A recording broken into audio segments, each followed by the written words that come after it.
Hey, good evening, everybody. This is Ada Institute of Education. This is the Diploma of Mental Health, and tonight's module is CHCMHS009. It's the second session of two, so we've got a new module next week. Tonight it's provide early intervention, health prevention and promotion programs.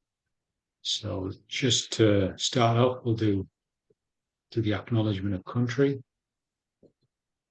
In the spirit of reconciliation, Haida Institute of Education acknowledges the traditional custodians of country throughout Australia and their connections to land, sea, and community. We recognise Aboriginal and Torres Strait Islander people as the first inhabitants of this nation and the traditional custodians of the land on which we work, live, and study. We express our gratitude for the sharing of this land, our sorrow for the personal, spiritual, and cultural costs of that sharing, and hope that we may move forward together in harmony and in the spirit of healing. We pay our respect to all First Nation people and acknowledge elders past, present, and emerging.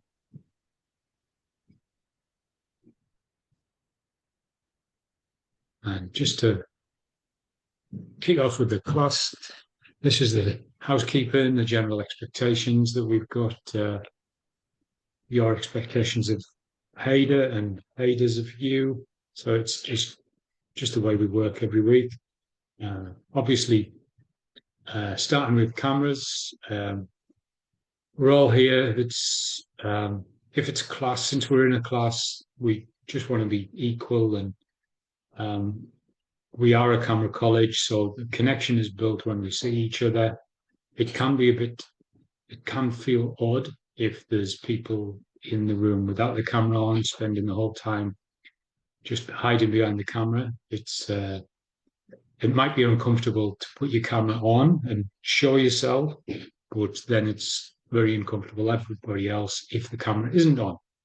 So it's just the way we work. Microphone's muted, just with things that are going on in the background, kids and animals and traffic and things like that coming through. Microphone, sometimes it gets a bit difficult with the class. So microphone's muted as well. And then with that, if we're getting into some discussion, then it's best to click on the reactions icon underneath the video just to put your hand up, and then everybody can see who wanted to say something first. Because we're about respectful relationships, just trying to give everybody equal opportunity, really. Be mindful and kind with your words, respect the opinion of others. We're all learners and in this together. So after a few hours tonight, we're going to be exhausted quite often, so it's good to break it up a little bit. After an hour, we have a bit of a break, 10 minutes, get some food or water, or I don't know, step out, get some fresh air, something like that. So every hour we'll have 10 minutes, which is a perfect time if you need to have a smoke or a vape, or because we don't have smoking, vaping on camera, smoking, vaping and alcohol on camera. It's this is a bit like a TAFE class or a staff meeting where it just doesn't happen there, so we don't do it on camera. That can also be a trigger warning if people come to class and see somebody doing something they're trying to give up. So we don't want to trigger anybody, especially when some of the contents, some of the study research can be triggering enough, can be confronting enough, it can be overwhelming enough without adding anything to it. So because of all that, just be kind to yourself. Make time for other activities that nourish your mind and soul so that you feel refreshed and ready for class each week. If you've got a few hours of study and then you've got a few hours of work and a few hours of family things and chasing around after everybody, you need to build yourself up just to survive another week doing that and be ready for the next week. So make sure that you are building yourself up and looking after yourself. To start off tonight, I'll just have a quick look at the learning guide. That's probably going to be more useful. Try and have a vague idea of what we did last week. Looking at the contents. So mental health law, duty of care, policies, codes, standards, code of practice, code of conduct, and things like that, where that mixes up and blends together. Trying to maximize support for clients, and then looking tonight at this later bit, basically. Obviously, you're going to get, or you should have already had the video recording of the PowerPoint slides for this as a module rather than class by class. So we might have another look at this later. And I'll just jump on this because it's important to, it's easy to get lost in the little bits of topics that we do, and focus on them too much, when in the end the government says this is the government's website that tells us what we have to study. Because HADA didn't write the classes, the government and representatives from our industry, community services, mental health, they're the ones that have written the courses. So this unit describes the skills and knowledge required to develop and conduct early intervention, health prevention and promotion programs, focusing on mental health and well-being. So these are the key focuses. If we get too focused on legislation because we might think it's really, really important, or any of the other things that are mentioned on the learner guide, or any of the slides, it's easy to forget that this is what we are required to study. Not just knowledge, facts and legislation and dates and things like that, but actually skills and when a certain intervention is going to be useful and when a certain intervention is not going to be any good at all for a client. So looking at different interventions, looking at different programs, then we're going to be, you're going to be prepared to be the one in your agency that is picking the program for the client and picking the client to the program. So this unit applies to work with people with mental illness in a range of community services and work contexts. So that's where it's focused at. All right, I might as well finish this off then. So Calendly, this is my calendar. If you need to contact me for anything, about any assessments or just anything to do with class, then you can usually schedule something in on a Monday. Works if you need anything. So I'll put that link in the chat. If it's urgent, then email me as well. If it's urgent and there's nothing there, email me as well, and we can try and book some in the rest of the week if there's nothing free on a Monday. Discord, you might have heard about this before. Discord is to help you book the role plays. That's what we're using it for anyway. It's originally used by the gaming community for like when they're playing the games on one of the consoles or the computers and they're wanting to connect and talk and communicate at the same time. Then you need to register your own account for Discord with your email address. So register that first, then accept the invite in Accelerate. So you can't find HADA on Discord. You have to accept an invite from HADA in Accelerate. And then once you click on the invite, it takes you to the terms and conditions like respect, professionalism there. No bad language, respect people, and don't share answers to the assessments. It's not going to help.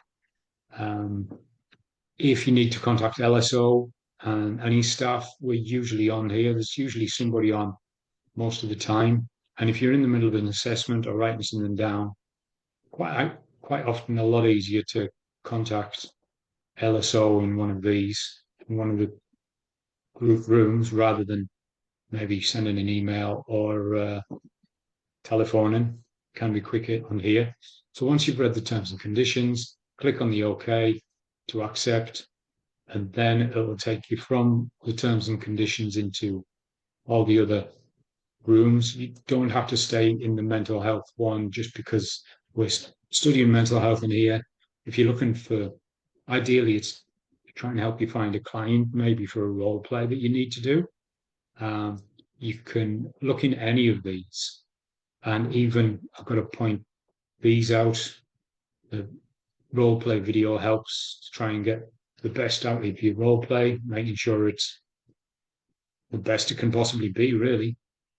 Yeah, so that's everything, and the rest up here I've got we'll talk about assessments later on. So developing and implementing programs.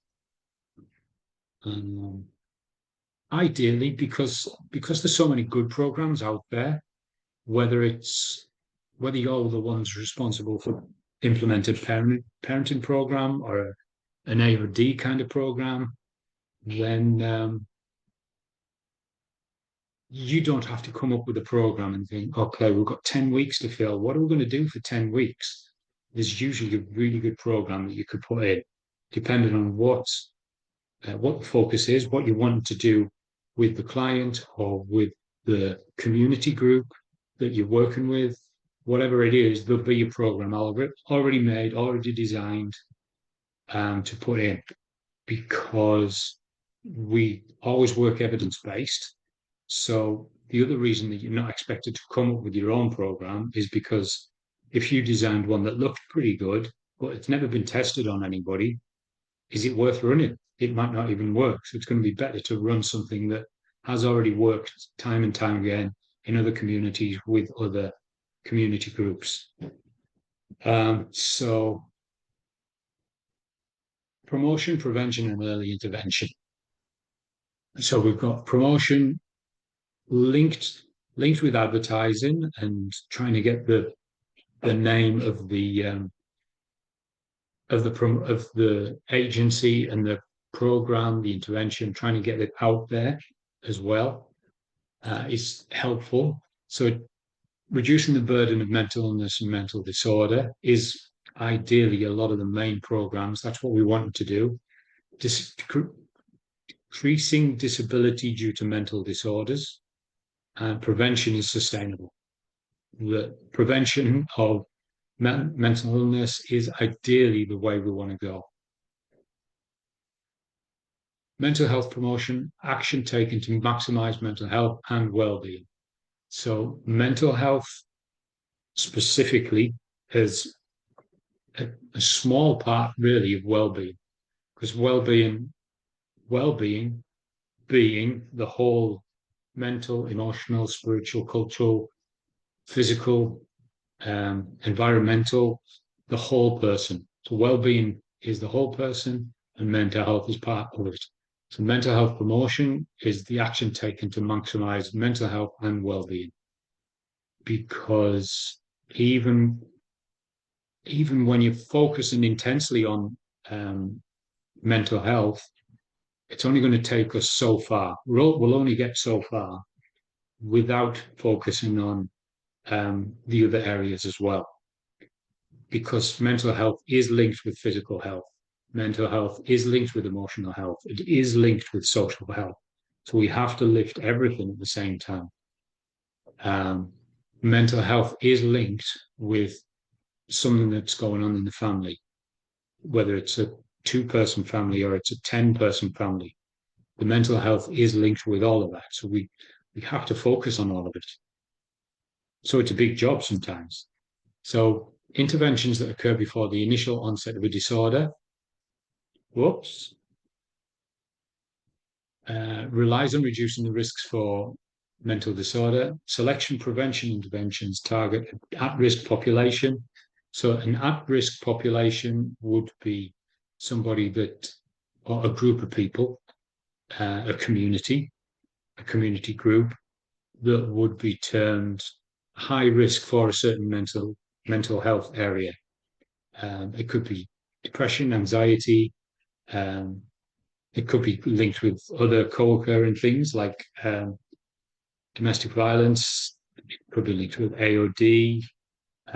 It could be linked with early dementia or early death or things like that. There's so many different things that could be part of a target at-risk population. So we've got to look at everything, obviously. Then universal prevention interventions, improving the overall mental health of the population. So it's the overall thing that we've got to work on. Interventions targeted in people displaying early signs of a mental health problem is an early intervention. And if we change our perspective of the word intervention, an intervention is trying to stop something happening. If somebody's going to run out into the road and they don't see a car coming, if we jump in front of them to try and stop them, or if we manage to grab them and pull them off the road, what we've done is an intervention to reduce the harm. We might crash tackle them to the ground away from the car, and they might have a damaged leg or some scratches and bruises because they've hit the ground, but at least they haven't been hit by a bus or something like that. So the whole thing is trying to reduce the harm that's happening, that could potentially happen, even if there's things that might get brought up in the meantime. So they might be advised to go and see a psychologist or a psychiatrist. And if there's been a significant amount of trauma in their history, that might hurt. That will hurt. And it's going to be very, very difficult. But the intervention means that in the long run, they're going to be better off and their whole well-being is going to be improved. People develop and experience a first episode of mental disorder, so we're trying to get in and make an intervention anywhere we possibly can. Early intervention, semi-early intervention, or just an intervention, prevent progression into a diagnosable disorder. So somebody might have had an episode, but even one episode doesn't necessarily mean that they're going to develop a massive disorder or a major mental illness. And then we're also trying to reduce the impact of the disorder. So we could have people at any stage of this. We can get young people that are well on their way through mental health disorder, and we're struggling with young people and trying to reduce the impact of a very significant disorder that has developed quite intensely, and they're only young. On the other hand, we could be just looking here at an early intervention with somebody that's lived for a very long time and they're going through a mental health issue. And we're trying to stop that developing into a disorder and they're older age. So it can be anything. Just a quick bit of research here for you to do. So programs that rely on early intervention, health, and prevention promotion include things like Are You OK? I was looking at the wrong one. So things like Are You OK? Research different programs and interventions that are early intervention. So that could be going back to the targeting people displaying early signs of a mental health problem. So it's not a disorder. It's not necessarily developed into any significant mental health disorder. It's early stages of a mental health problem. So see what you can find. You've got a few minutes to do that. And whatever you find, just pop it in the chat and I'll put some questions in so it's targeted.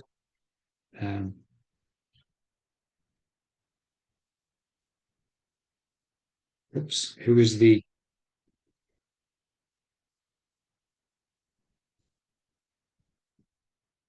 Who's the intervention for? So age, gender,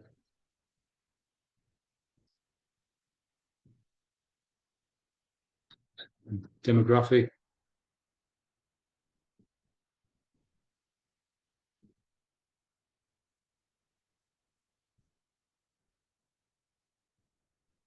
What's the expected outcome?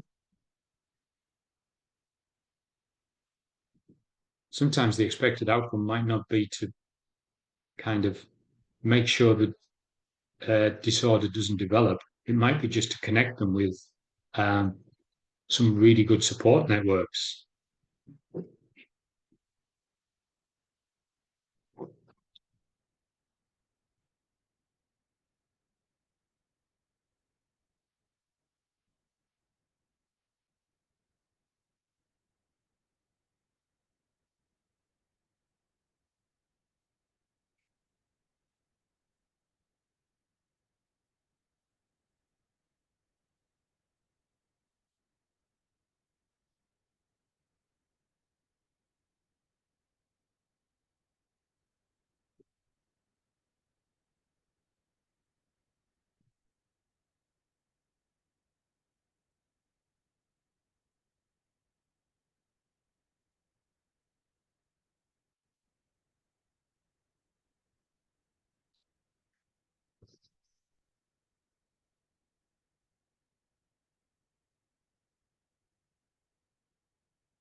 So, what kind of thing are people finding?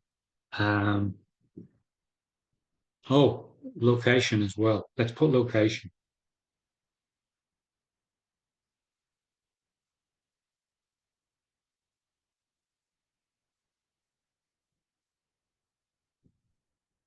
Early, Joanne's Got It programme is an early intervention in New South Wales primary schools for children aged 5 to 8, targeting emotional behavioural challenges across all genders and backgrounds. I haven't heard of this. This is really good. It aims to improve emotional regulation, social skills, and classroom behaviour through school, family, health service, and collaboration use. No, use AI to help inform. It's fine. Sorry. That's really good.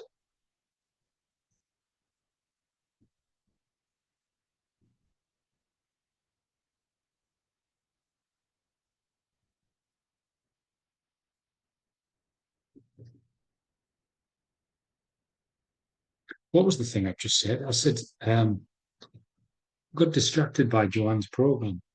Um, I can't remember now. The length of the program would be good. So the location and length of the program.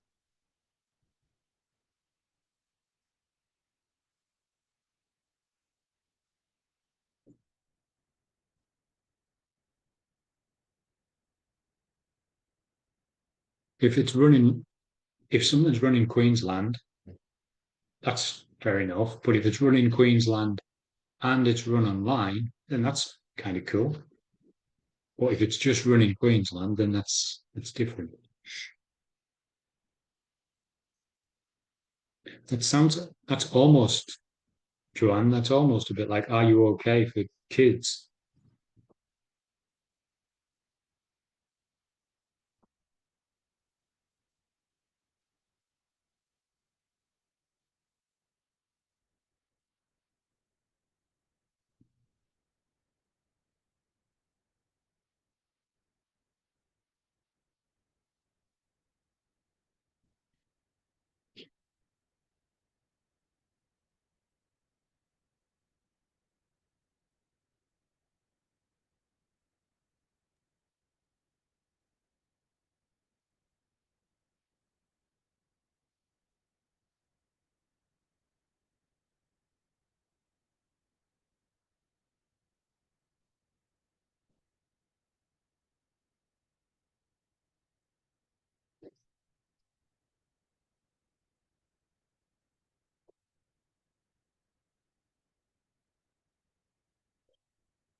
A few more minutes. What time's it?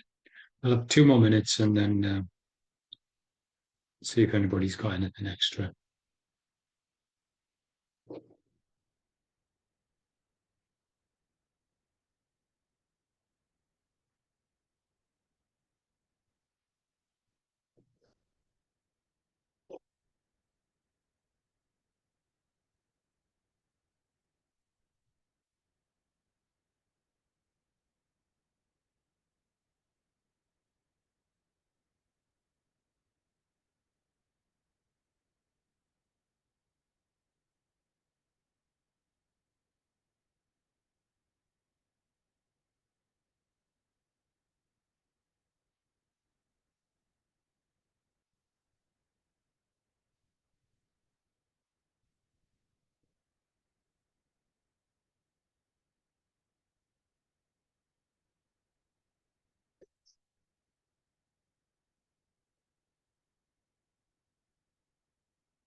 What do you mean by people's health stats, medical history, Tanya?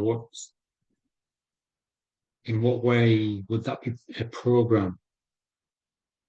Like, is that to So Sorry, is that so that they can? I've only just recently joined. I'm sorry. I thought we were looking at um different types of things we would be looking at, like That's all right. yeah, apologies there. I've been It's fine. running around like No, a it's all fool. right. Yeah, All okay, I've good. got the wrong gist.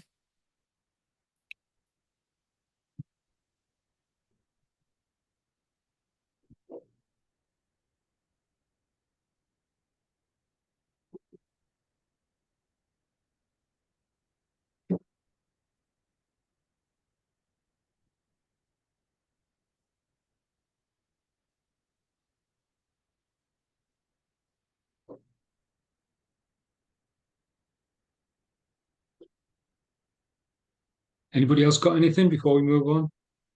Programs for mental health intervention. There might be in the community. There might be in a running out community centre, scout hall, church program, church hall. Where else? Scout hall, maybe.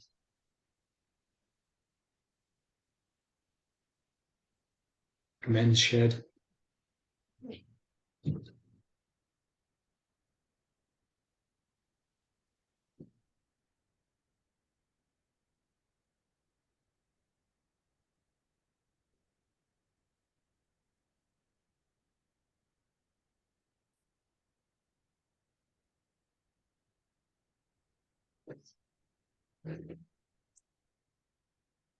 Yeah.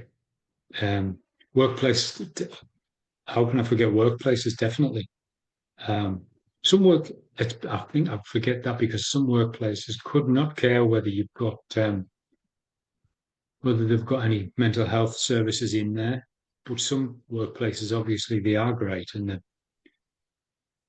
Okay, they're sorry, Dwayne. I just pulled up one that I did in my assessment because now I'm on the right mm, page as you.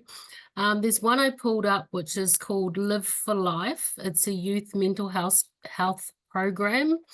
yeah. Um, it was launched in Ballarat in 2023, and it's mental health Oh wow, education for youth suicide prevention program involving secondary schools, health providers, and community organisations. Yeah, that was one I found and I popped into my assessment. So yeah, I'm with you now. Sorry. brilliant. Thanks. Yeah, that was a really Um, good one I found. So thank you. Um, yeah, correctional facilities. You might even find something at a police station or a PCYC, or so community locations. They might be put on in a lot of community locations. So just looking at some examples, like Are You Okay? Lunch in the Square, Laughter is the Best of Meds, Mindshare Exhibition, and the people that are running them, um,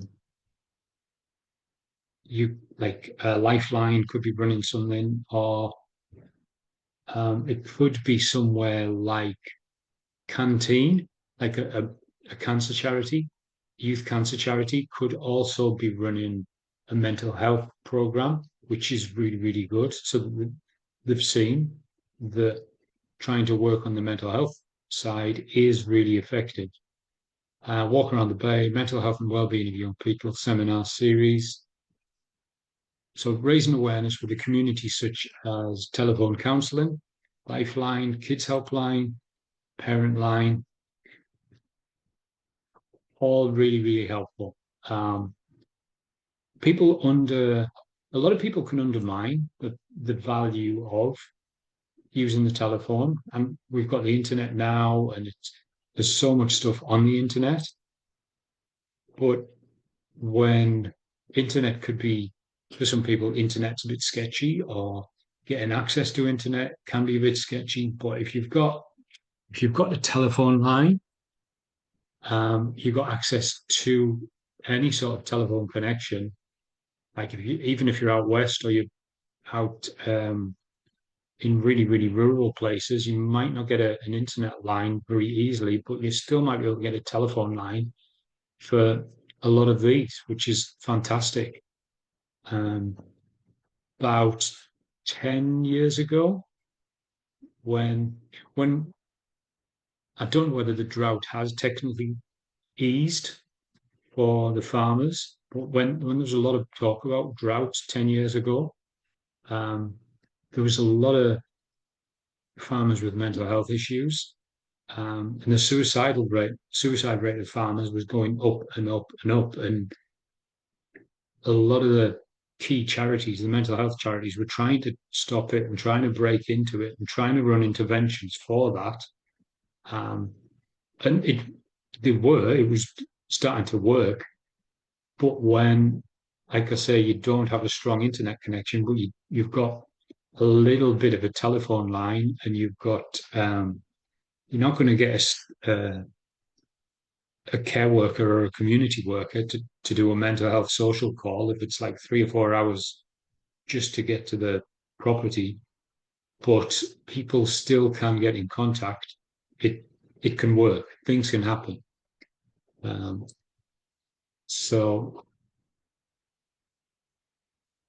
I'll give you this link. We're not going to watch it now. I just want to move on, but I'll give you the link, and you'll get this in the recording later.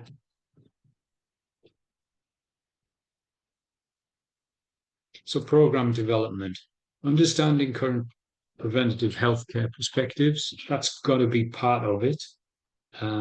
Identifying the need for additional specialist skills, ensuring structure and clear documentation, and identifying key stakeholders. So it's got to, when a program is being developed by, like, it could be by psychologists, it could be by a health charity, we've got to understand the way it's been put together, so that you can guide it to the right people and guide the right people into the program. So looking at implementation and evaluation, we've got to obtain, I can't speak tonight, we've got to obtain feedback, which is the perfect time to just reminded me about our feedback.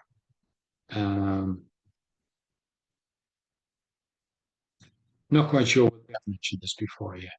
So this is SurveyMonkey, and we've done a survey for,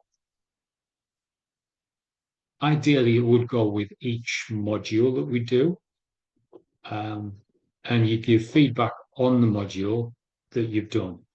Now, when some modules are 1 or 2 weeks long, then it's a bit laborsome to be doing a survey just on the module. But I just wanted to use it as an example of what you could do for feedback. So when you've got a program running, if you're organizing the program, you're probably not going to be running the program week to week and doing like client face-to-face work. You're going to be assessing the clients that are going to go into it. You're going to be picking the staff to do it. And then you're going to be looking over the surveys of what they thought the program was useful for and whether they found it useful. So running a survey like this, which isn't necessarily paper-based, so if they don't want to do it, they're not going to leave the survey on the floor, then you can send this to them in an email, in a text message, and then they can do it whenever they're free to do it. If you say how valuable it is, that we need your feedback, otherwise we won't be able to run more programs, then hopefully they can see the need for it. So in the same way, I'll give you this link for you to do whenever you get a minute. And it's handy if you learn how to do that type of thing yourself. It's so useful to try and get feedback of a program that you're putting in place.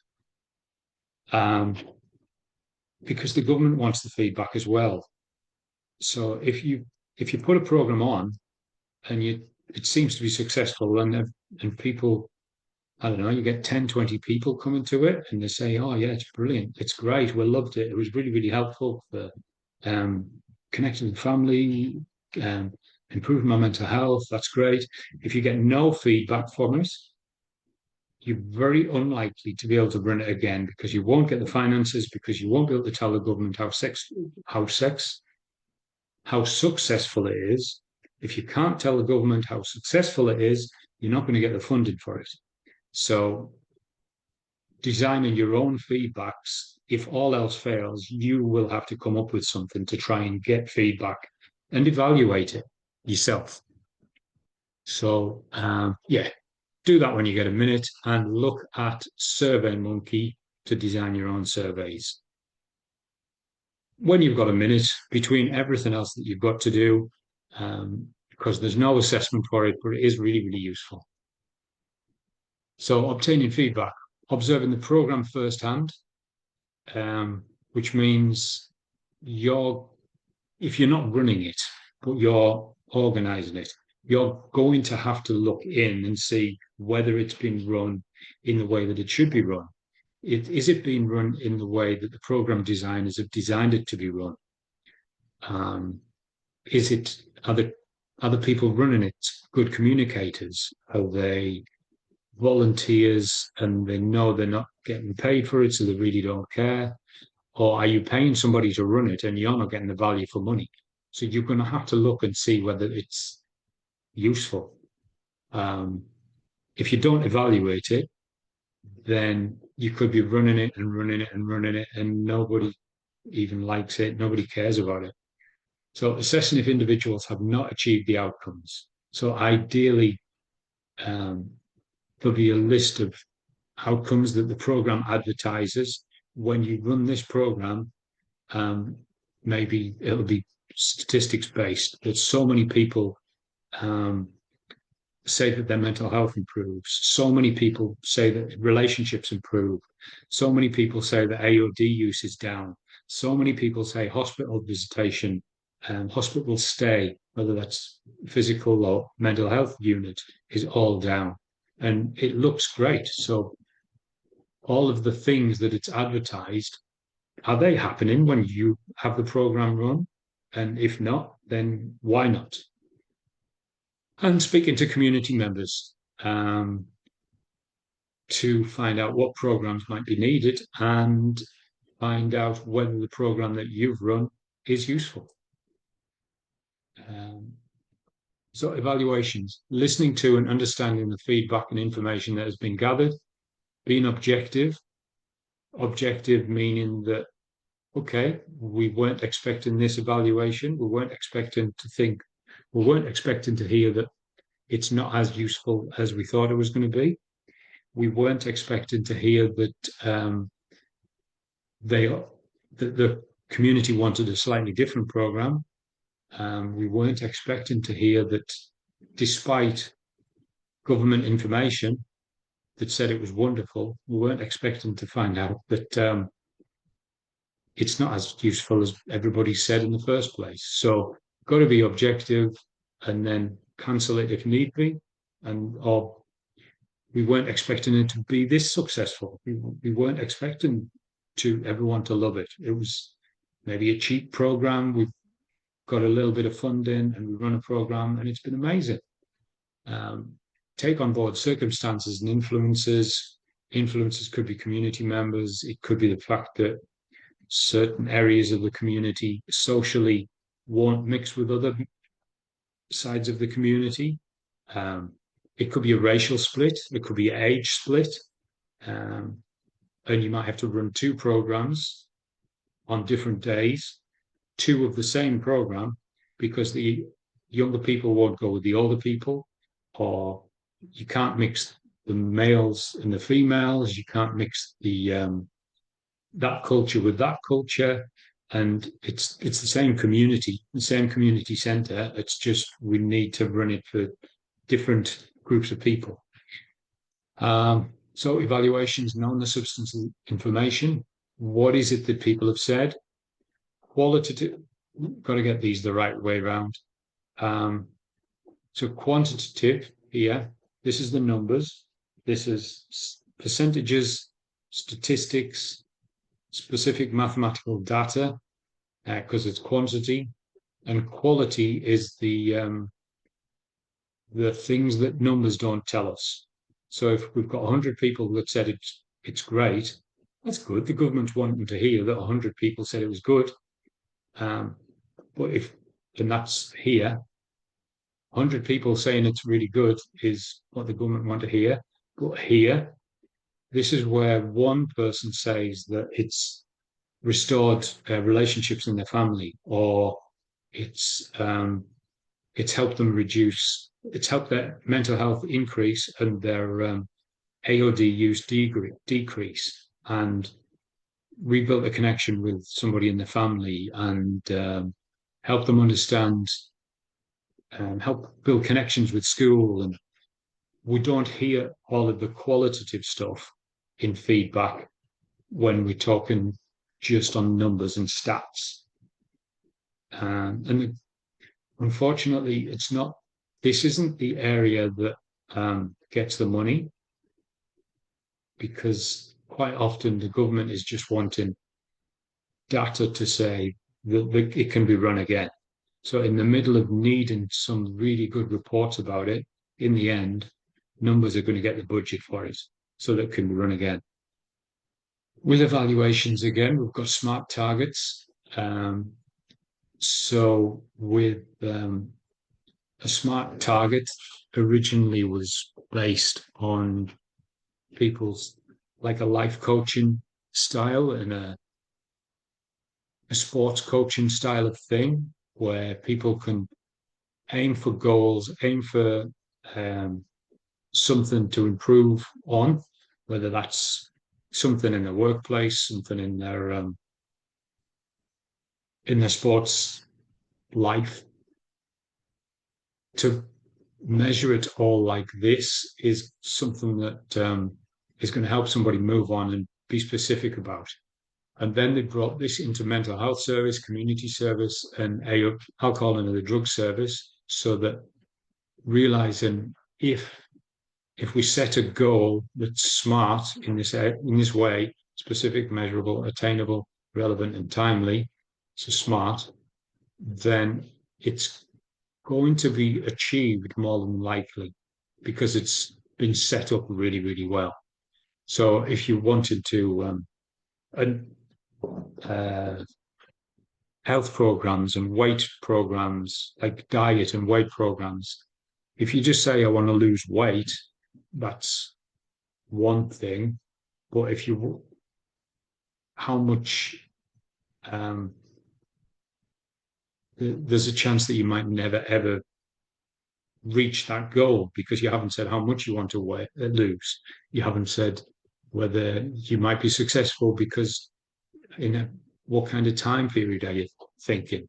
So if we pin each one down, even with a losing weight goal, I want to lose 3 kilos in timely in 3 months, 3 kilos, 3 months. Is it attainable? Yes, because I'm desperate to do this, ready for summer. Is it relevant? Yeah, it's relevant because it's something that I want to work on. We might say that 3 kilos might be a bit difficult, and we might drop it down to 1 kilo. 1 kilo in 3 months, measurable. I'm going to track it, and I'm going to measure myself every week or every couple of days. And when we track it as specific as that, the chances are we can achieve whatever goal if we do it correctly. If I say 15 kilos in 1 month, all right, it's measurable, yeah. Is it attainable? No, it's not. It's not really possible. So then is it relevant? It's not really a relevant goal. And people are using that for alcohol and drugs, saying, okay, at the moment I'm smoking 40 cigarettes a day. Okay, well, what I want to do is I want to drop down to 30. I just want to smoke 30 a day. So I want to be specific about what I want to do. And that we can flip that around and say, I want to smoke 10 cigarettes less a day. Well, that's measurable, but how long and what kind of time period?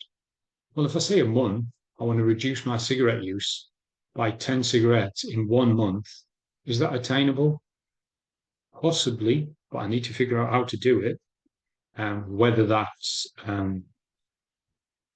delaying the first cigarette in the morning or reducing lunchtime cigarettes from 3 to 2, and then dinner time cigarettes from 3 to 2, and then picking out in different places, and then maybe keeping a spare cigarette for a reward, and reducing from 40 to 30 and giving myself a reward so that I can smoke it whenever I want to, means that I've still dropped from 40 to maybe 30, 32 just by doing this. So we can use the SMART targets in literally anything. So when we're developing recommendations, we've got to look at the impact of the program qualitatively and quantitatively, how it's been received by program participants, again, in both areas. Has it been positive or negative? And they're so vague. Like, what do we mean by positive? It might have a massively positive feedback, like it's been wonderful, it's great, but nobody could get there on time. It cost a lot of money to run. Nobody could find where the program was. There was conflict between a lot of the people that were going there. So on the whole, was it worth it? And that's like, you got to decide that. How the program participants benefited or made improvements. So in the end, it's got to be measurable. If we can't measure it and figure out whether it's positive or negative, whether it's successful or unsuccessful, if there's no way to measure it, then it's not really going to be seen as a successful program.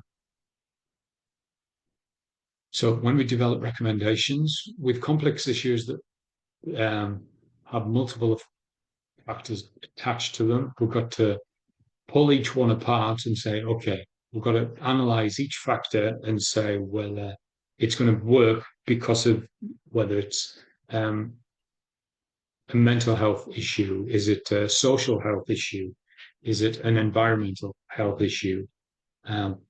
What is it that's going to make it work? An issue is complex if there are various for and against arguments related to it.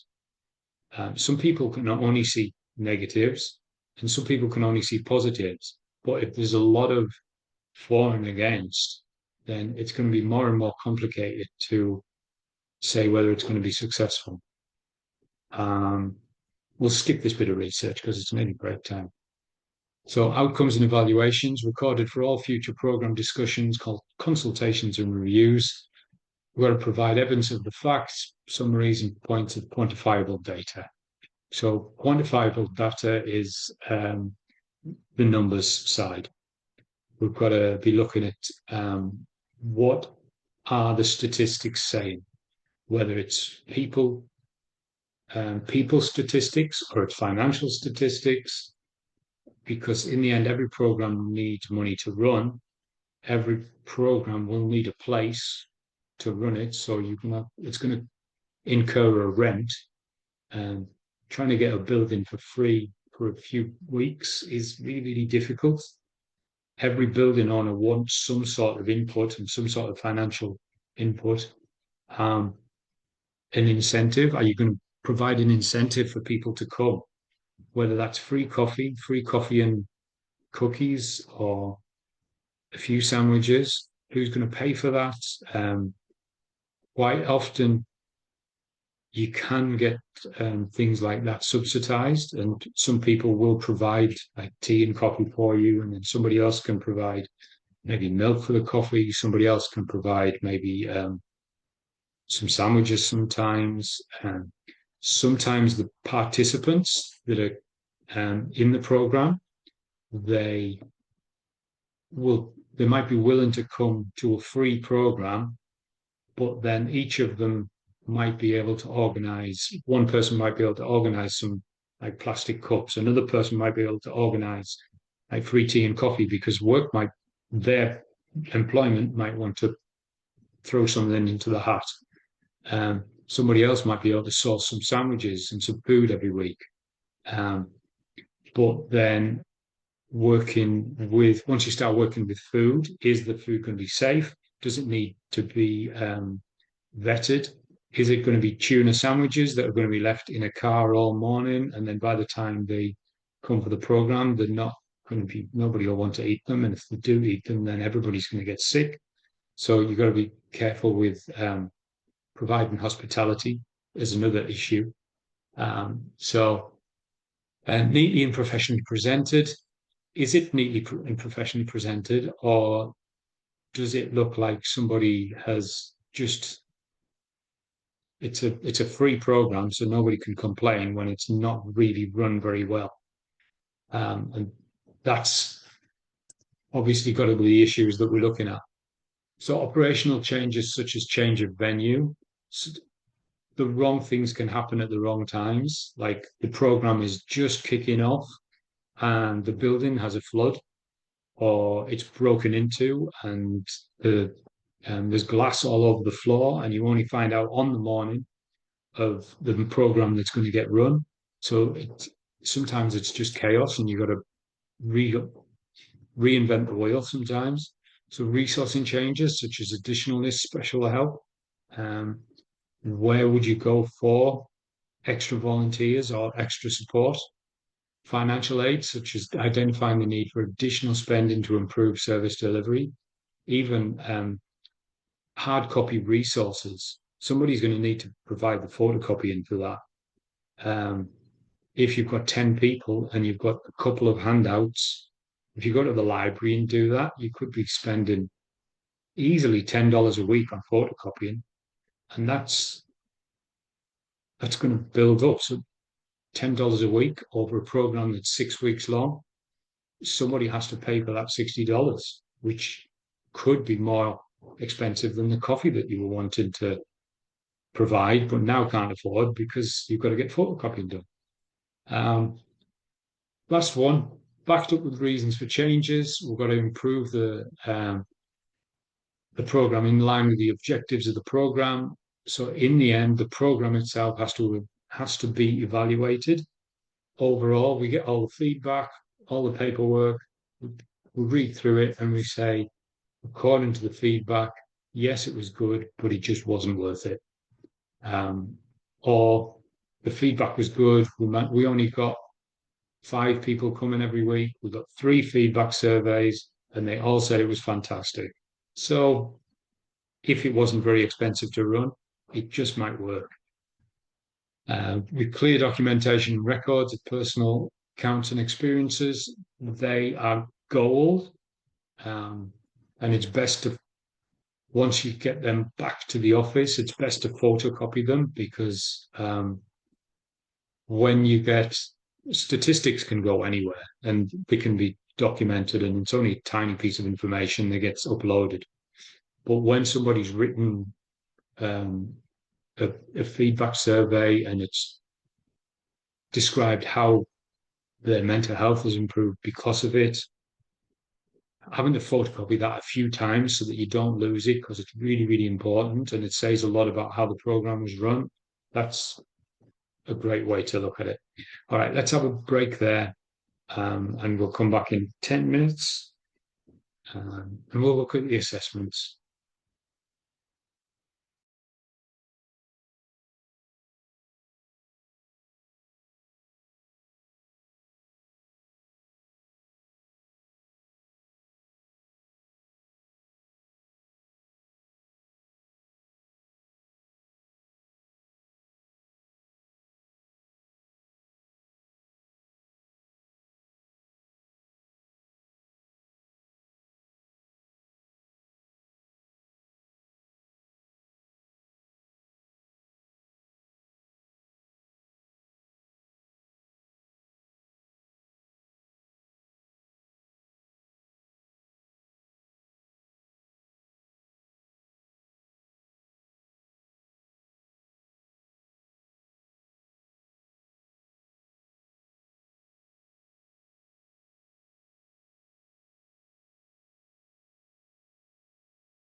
Okay.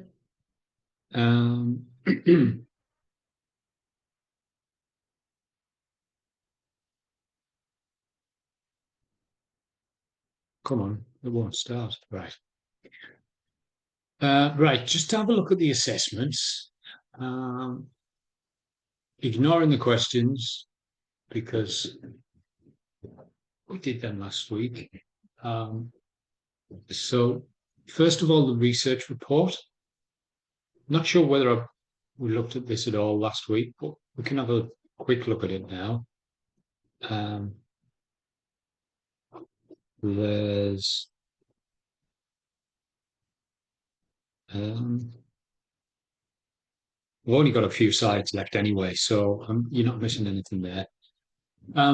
So for this research report, if this is your first module that you've been looking at, that's fine. That's looking at the questions first and then looking at this. Your assessment task for this unit of competency will include identifying, researching, preparing, implementing an early intervention health promotion prevention program or health promotion program which focuses on addressing a mental health and well-being issue or need within a specific group or community. Basically everything that we've been talking about in the this last week and this week. Select a community or group of interest to you. Your report should be approximately 1,000 to 1,500 words. For this task, you must gather information and conduct research to identify a need within the community or group that you are interested in working with.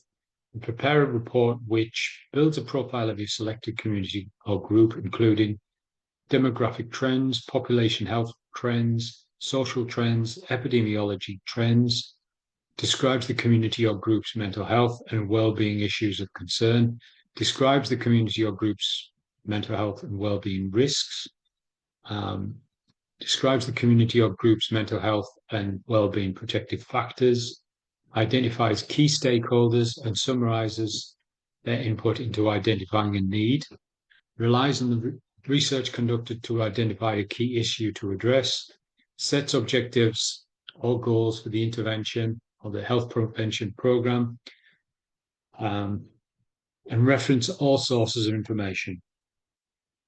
Tip for completing the task. Review the task thoroughly before you get started and make sure that you understand what it is that you are required to do. If you have any questions, discuss them with your trainer or assessor. Only use information from reliable sources. If you're unsure about how to assess the reliability of sources, discuss this with your trainer or assessor before you get started. Reports should be well written using plain English and should be free from spelling and grammatical errors. Remember that all work must be your own. And remembering that AI is massive since we wrote this. So yes, we can write things with AI, but AI at HADA also can pick out things that aren't written by a person. Protecting the privacy of the clients and their families and carers who you work with is paramount. You must not record any identifying features in your work. So you might, if you're referring to somebody, then you've got to keep it confidential. Then the other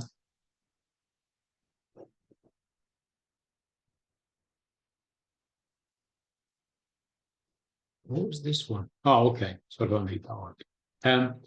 This was the third assessment. You will plan and prepare the early intervention health prevention program or health prevention program that you identified in task 2.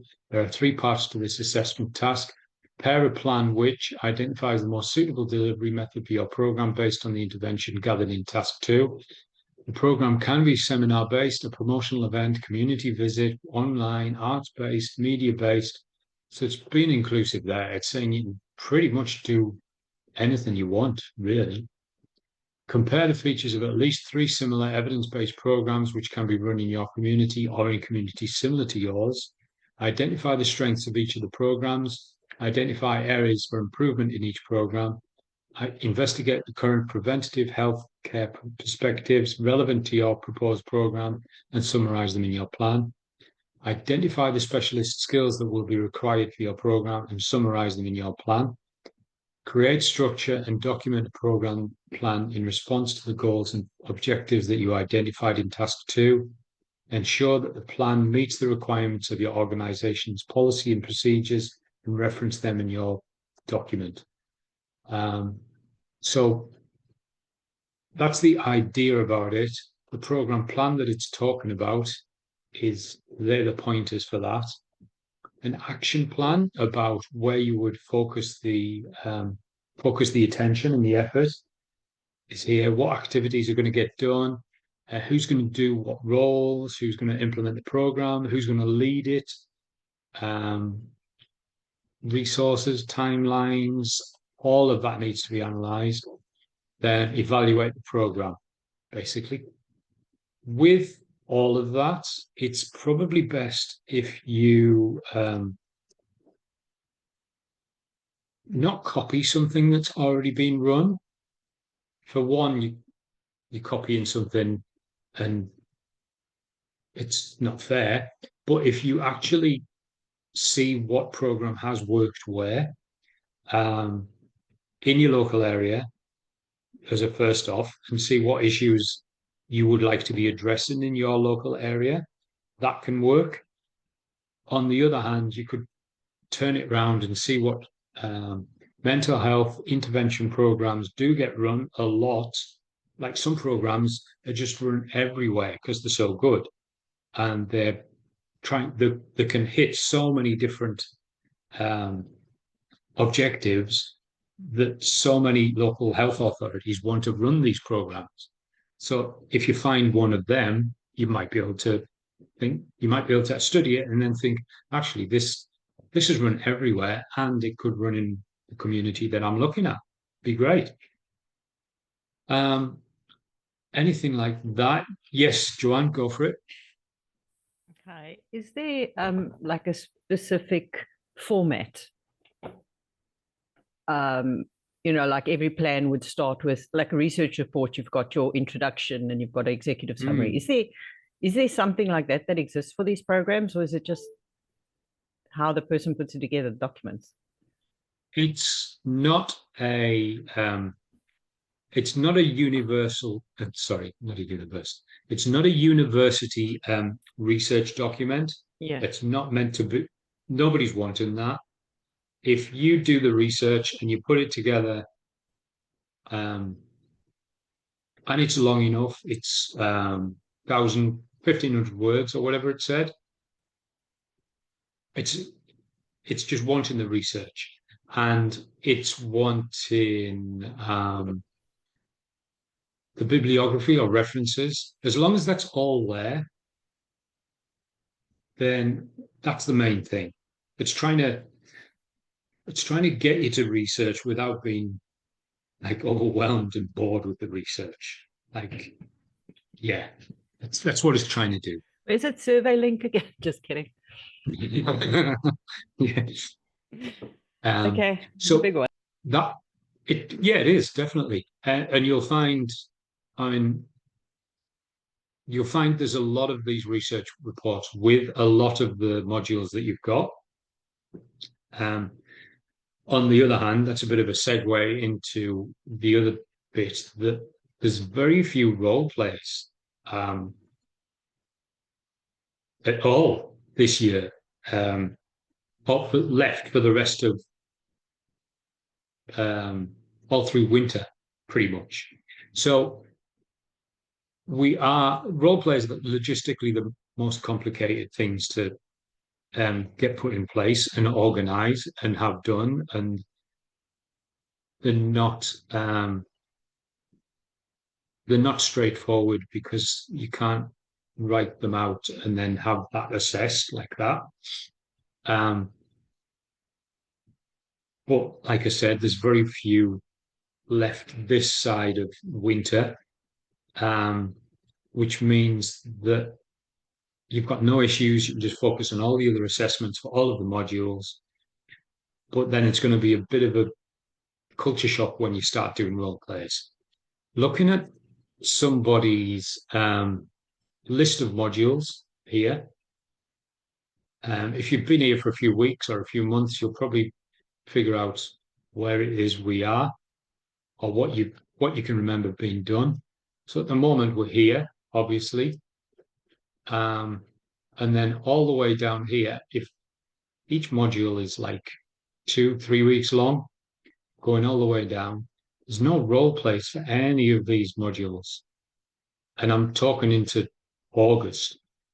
At least that's as far as I can see on the schedule, which means I'm wanting to get role plays practiced. Like, that's part of what we do in the sessions, which means I'm going to start going backwards and looking at role plays that we've been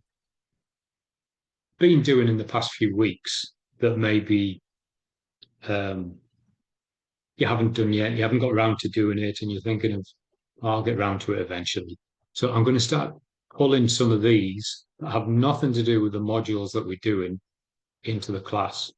Like this one, MHS005, I think, that was quite a complicated one. So some of the role plays, if they're complicated, if they need a few people to do them, rather than just you and a client, or if it needs an assessor like me to be there, I want to get them done in class, because, yeah, there's like no role plays to do for months and months and months. So we might as well do other ones. Go on, Joanne, yeah. Sorry, that mental health 005 one, did they update whether it's going to be a assessor-led or not? I know that they told you it wasn't going to be, and then they hadn't updated the website, so we didn't know it last time. Let's have a look.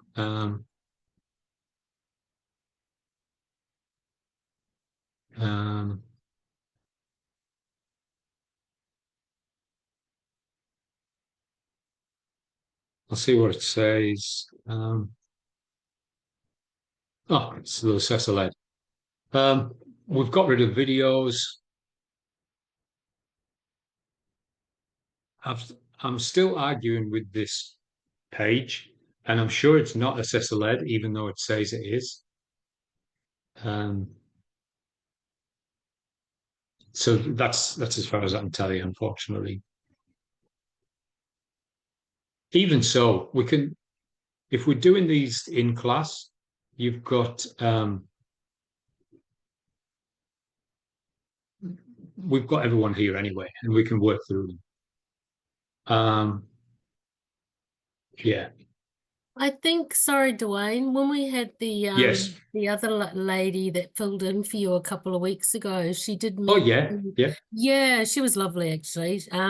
She did Good. mention that that one was an assessor-led role play. But there was a bit of confusion on the first one between Lee and Joy, as into who the client was and who we were and stuff like that. So I sort of started working on it, and then I sort of left it because I wasn't quite sure what to do with it. Yeah. Yeah. So most importantly, I think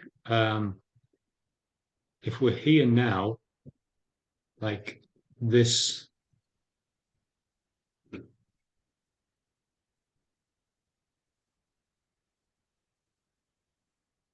case study,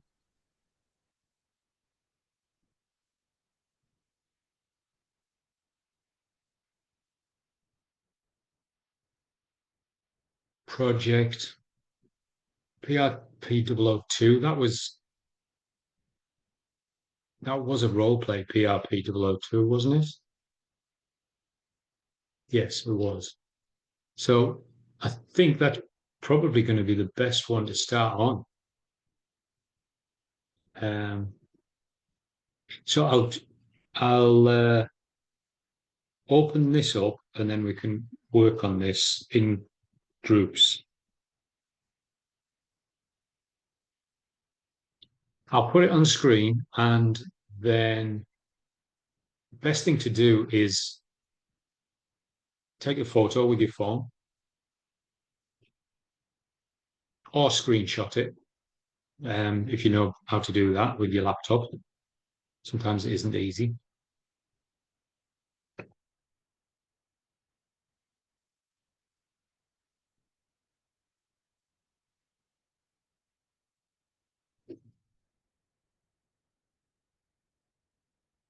Okay, this is for this PRP 002, collaborating in professional practice, 15-minute role play. Now this is with Antoine, and he starts. I'll share the screen rather than talking about it. So Antoine is a client, and he's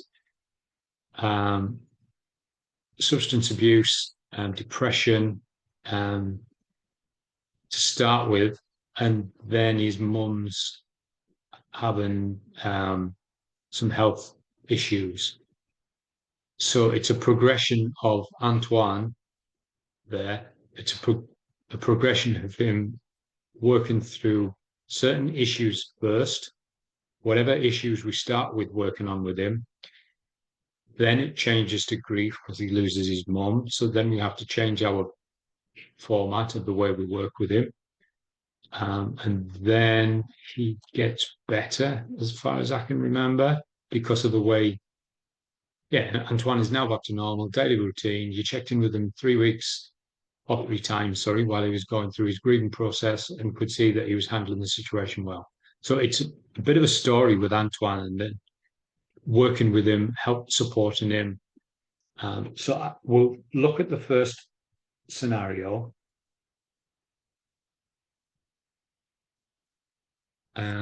So this role play, you would be you'd be a caseworker or a counsellor, and you would be working to try and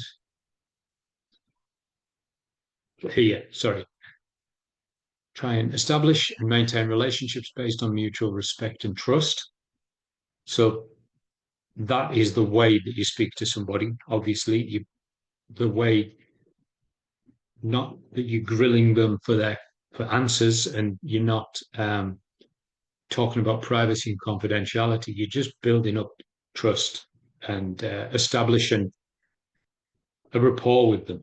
Ability to create shared understanding of the goals and the guidelines in which the goals need to be accomplished. So how do you like a SMART template, how do you talk to somebody about their goals? Not that you're putting goals on them, but they're thinking about what they want to achieve. And then we work with them to try and figure out the best way to do that. So a SMART tool with urge log, a SMART tool with how to practice mindfulness. Looking at these would help,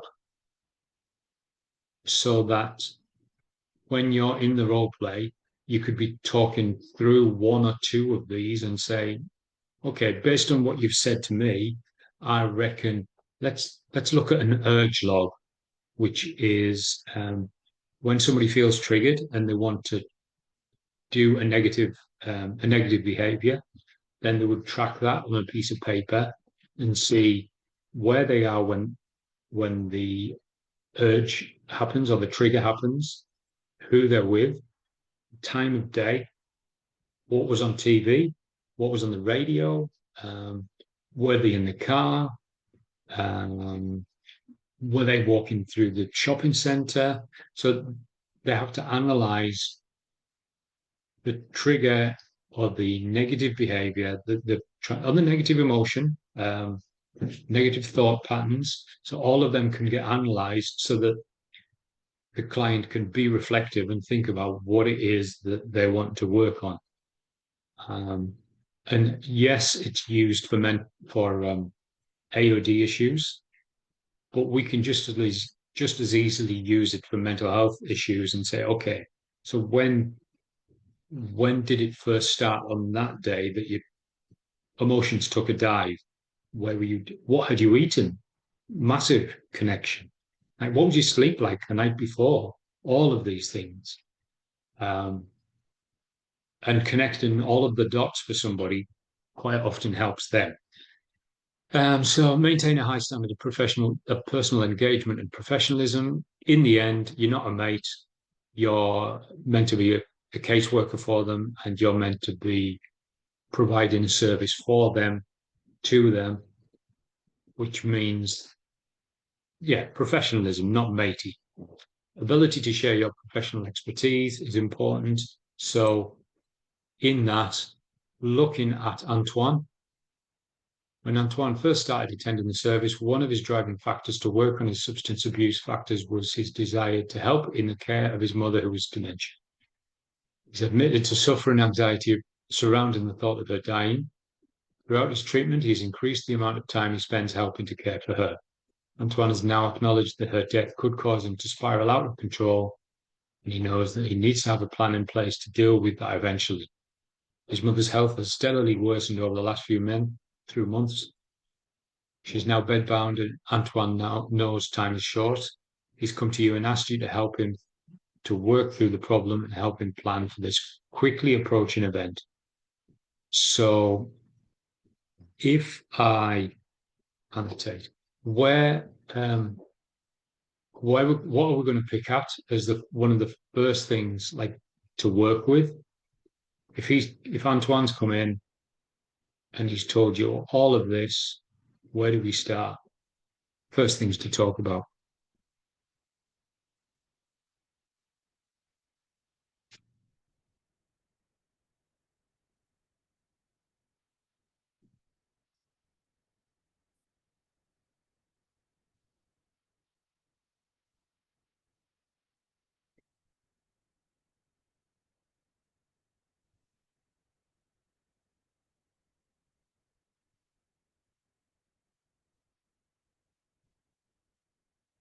Ideas?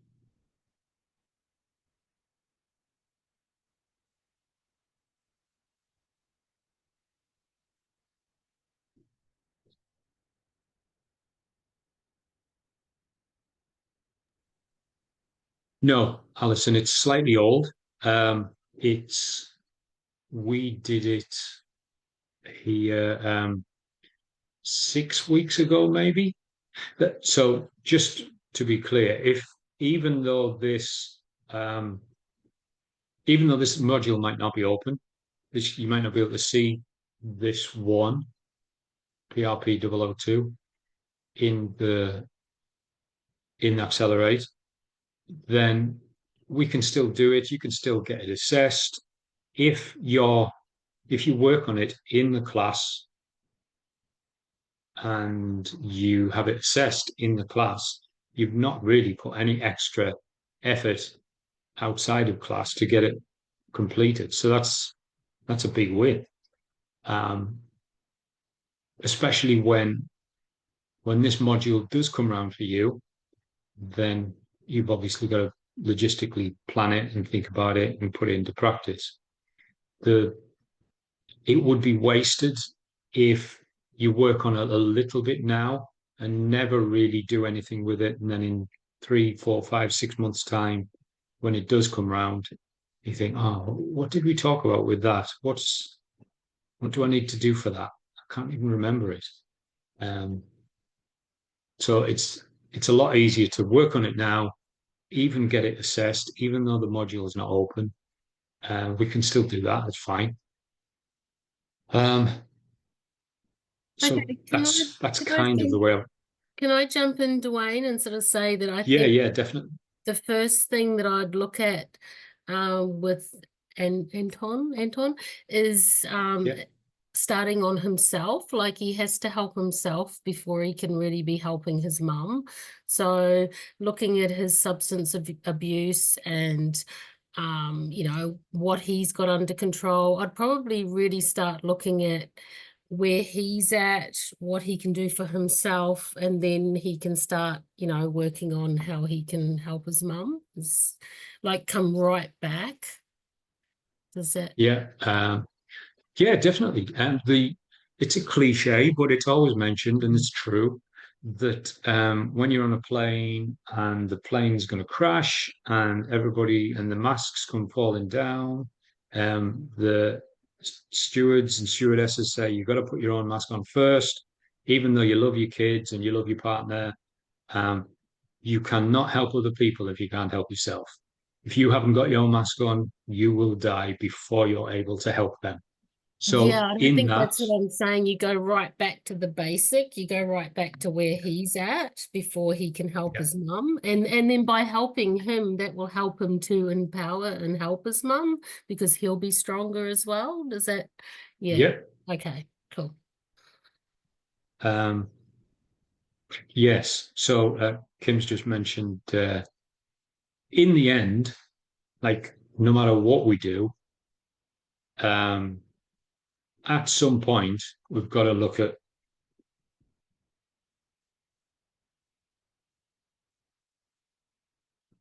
how to deal with grief.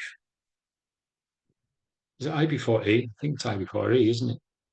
Yes, it is. So that is with a lot of people. Sorry, Joanne. Obviously, with a lot of people, they'll come in and they'll be honest about all this, and then every week or every time you speak to them, so how do we talk about your mum? How do we talk about what plans you've got with your mum?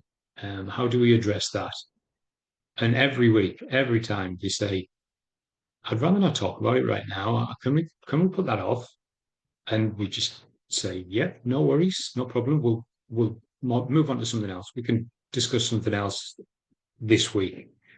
And then every time, like it's an avoiding it, and then his mum's getting worse, and it's triggering him, and he's feeling worse because it's going round and round, and eventually something's going to happen where we either talk about this or we're going to be talking about it after your mum's gone.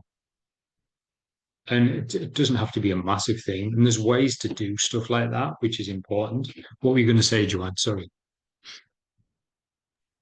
No, my question just around this role play was, what is your what would my role be here? Is it more of a counselor, or like do I counsel at the same time? Yes, you can, because um, the term counselor, the vocation of counselor is not tied to any specific qualification.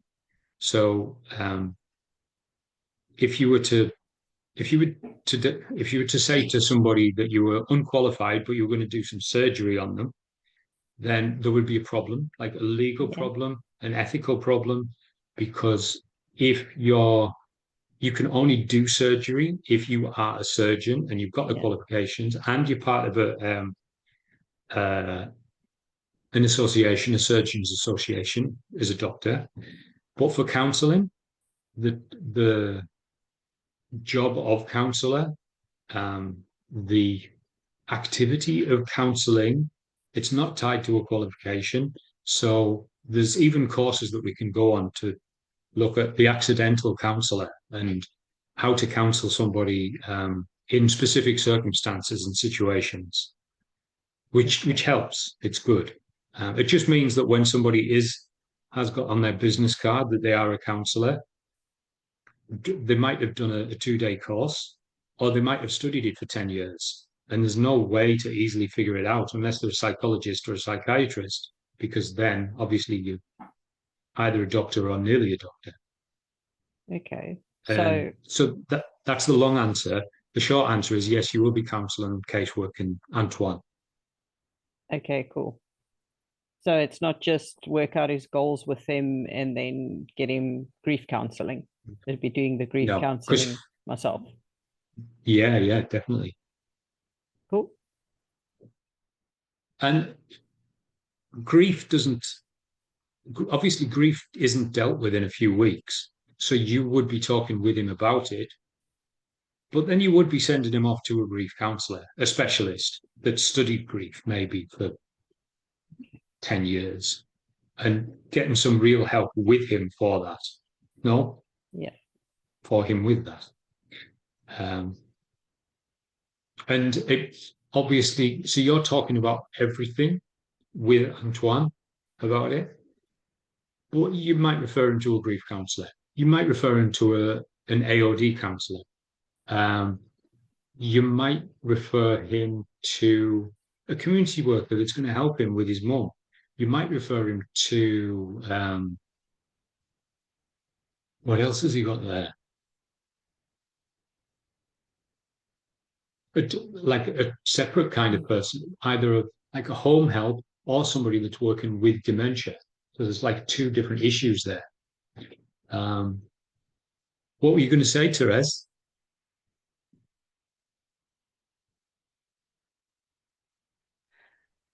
I was going to say, but to do the grief counselling, you'd have to have a qualification for that. So you can't actually do grief counselling. You'd have to send them off to a grief counsellor. But you'd already answered that question anyway. So we've got a few starting points. Thanks, Therese. Sorry.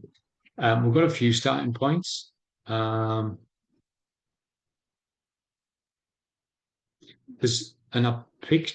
mentioned two there. So I'll put support for mum in whatever way that means.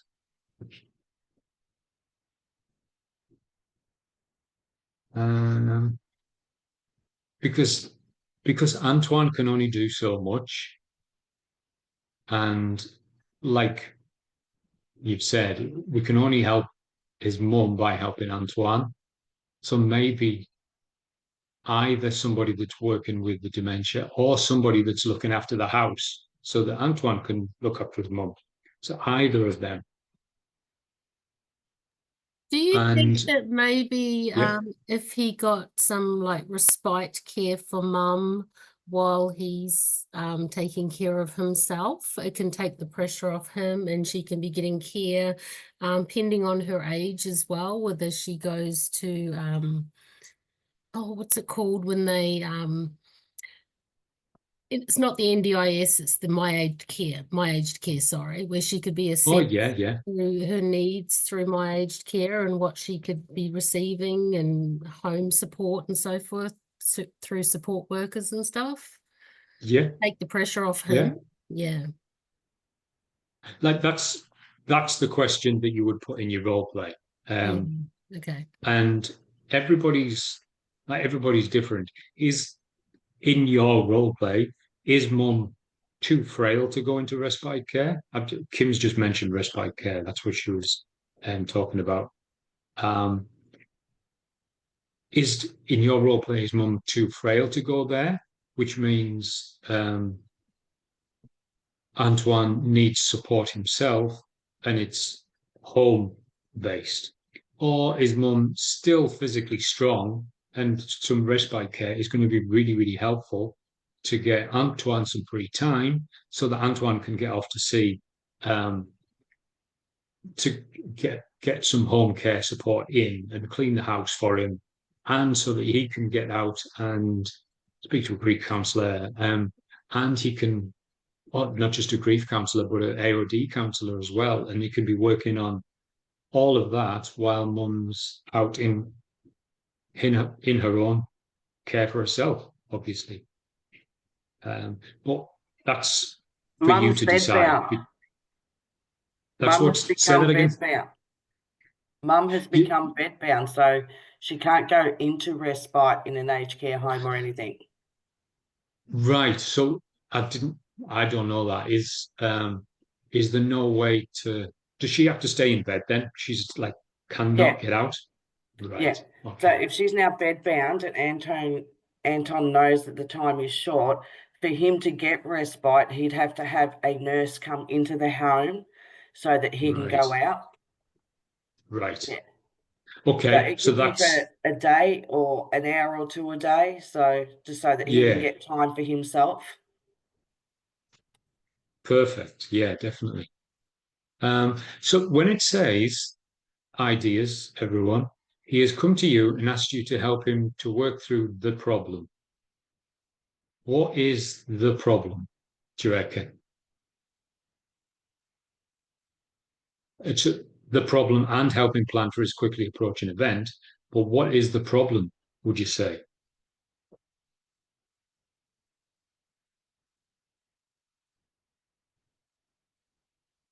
Overwhelmed, yeah. He is overwhelmed. He's got so much going on, definitely. And then sidelining into AOD, substance use is just going to, it doesn't say what it is, but this will be his way out. This will be his distraction. This will be his medication. It'll be his support of a way to deal with it, but he's actually wanting not to use that So among he'll be everything going else. with Oh, he will be going through withdrawal symptoms himself. yeah, So yeah, that's right. he's substance abuse, and then he'll be going through withdrawals, and then his anxieties on top of all that. Yeah, So he has a huge problem, other than just having his mum who suffers from dementia who is slowly dying. So he's got to deal with himself first before he can tackle mum. yeah. Do So you think that maybe putting mum into palliative care then? I mean, you've said she's bedbound, etc. So, if it's too much for him to have her in the home, as I said earlier, if she gets assessed through my aged care, she may be able to be put into palliative care, which enables him to work on himself. But to go into palliative care, a nursing home may not take him. They may do palliative care in the home instead of taking her to an aged, because if they're going to an aged care, if they're putting her into an aged care facility as a palliative patient, 9 times out of 10 they won't take them, because it's a way of them taking up a bed that's needed for someone else, because they've already gone in their palliative. So he could get palliative care in the home where they are there 24/7. And it gives him time to work on himself. So with everybody, like, this is all the information you've got. So everybody's role play is going to be slightly different, which is fine. And the way it would work is that you would be, like Joanne said, you would be the counsellor, the caseworker, and you would be dealing with Antoine. But the variables, you decide the variables and where it's going to go with this. And so you would decide what it is, first of all, like I've done here, what it is you want to talk to them about. And when you've got some sort of order structured, then you'll start to write down questions that you would want to ask him. And then once you've got a few questions put down, then you would be thinking about what would his reply be to those questions, these important questions, open questions, like how does he feel about the substance use? Is it a support for him, or is it sucking the life out of him? And he might answer that it's a bit of both. He's going to be one side or the other.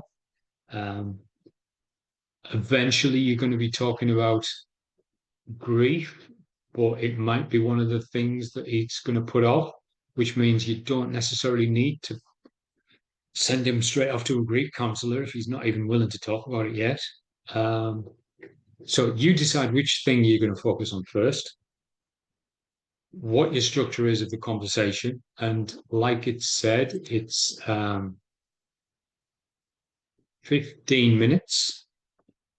It's as in any role play, you would start with privacy confidentiality, you'd start with informed consent, get somebody to sign the informed consent document, and a general discussion of privacy and confidentiality doesn't take long, but it's important with every client. And then you move into the deeper stuff, the more important stuff with where with also looking at maintaining relationships with mutual respect and trust. So how do you build trust with somebody when it's not meant to be just a clinical, okay, how are you feeling? Okay, I'm not going to repeat anything you say to me unless it's unless you tell me that somebody's at risk of harm. So tell me about your mum. How do you think you'll go if she dies? It doesn't have to be like, it can't be like that. It's got to be an established trust built there. So we've got a few minutes before break to start to look at something. And then after break, we'll look at how the role play will work. There's a few people in here that have done role plays before. Maybe I can split everybody up, put everybody in breakout rooms, and you can figure out the way your role play will go. Because you've got to put answers in Antoine's head as well. And you've got to have Antoine answering the open questions that you're going to be asking as well. That's part of the role play. Okay. Can I just say something, Dwayne? Yes. You were saying that you did this, what, 6 weeks ago, this subject? Something like that, yeah. So if it was done 6 weeks ago, how come the ones that have just started can't open it or access it? Like I've been here for 4 weeks now. Right. And there's a lot on there that I still can't access. Right. So let me just bring whichever. If we are where we're at, if you start on this one, you won't have any access to these. As soon as you start on this module, this one will get opened. And then once you've done this one, this will stay opened, but then you'll have that one opened. And then once that's done, that one will get opened, and that one, and it'll work down like that. So how do we access these ones? They'll only be open when you study them. So if it's not open for us in class time, like even this one, if this is the one, no, you were here for this one.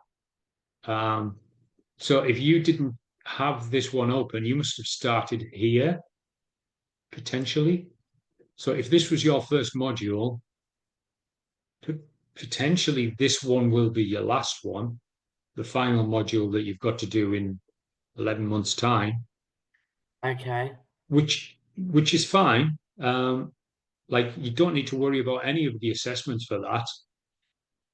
It's just that it's our best option for doing the role plays because a lot of the people, it's the most recent one. And the other thing is that to get out and do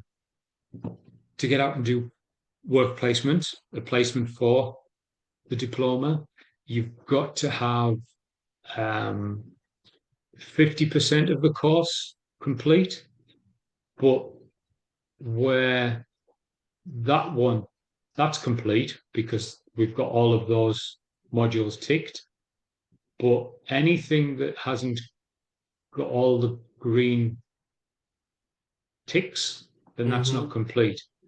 So you can only go if you've got 50% of your course complete, and 50% means 50% full modules. And they used to open any modules and you could answer all of the questions. The questionnaire is always the first one, the online quiz. And loads of people did all the questionnaires and then moved on to the more harder stuff. But it meant that nobody had 50% of the module complete, 50% of the course complete, so they couldn't go on placement. So only the module that we're working on, right now, will get opened. So that's this week, then next week, and they stay open until you've completed them, which is a help. Yeah, but if we can't get onto that role play as such, and like you can bring it up through class, how are we supposed to get the templates and all that we're supposed to answer? Then I can give you them. Like, we're literally just working on this in class because it's a role play, because it's important.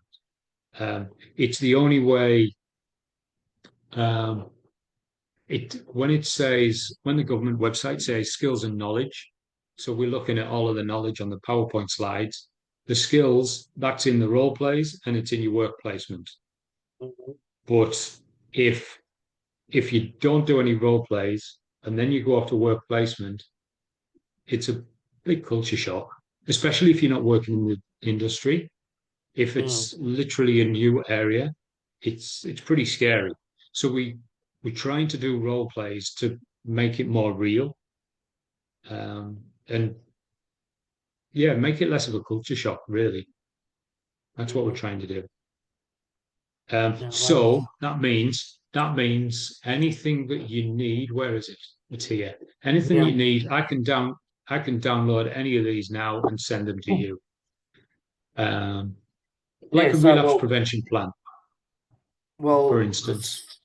I'll need all that so that I can do the role play. So how to practice, case notes, the AOD, Yeah, yeah. So and there's probably a couple of us that will need it, not just me. yeah, yeah. So I'll download them and I'll put them in the chat. We're going to go to break any minute, and I'll download all of that. That's fine, Kim. I can do that. Um, and I'll put people in breakout rooms before break, or let you know which one it is anyway, so that you know where we're going. Um,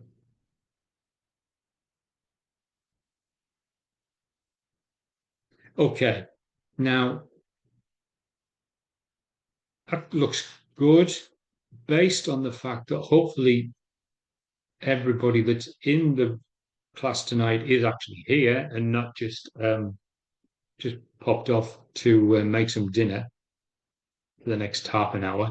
Then everybody here it's going to work well. So I've got in one room, I've got Joanne, Tanya, and Therese. Um, Tanya and Tanya and Joanne have been here a bit longer than you, Therese. So they've done some assessments and they know a little bit more. I just said, is Brooke, that in Kim, group one? yes, yeah. Yeah. Brooke, Kim, and Kiri. Brooke's done assessments before.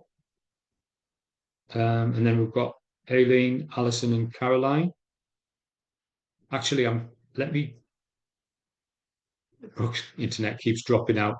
Okay, I'll put Aileen in with you three because it's no big deal, Aileen, but Aileen's done assessment role plays before, so she can help. And then we've got Caroline and Alison. They have done them before, but I don't know whether they're here. Hopefully. If they are, then we can have them help us. Tanya, you might not be able to do the role play, but you can give your wise advice, definitely.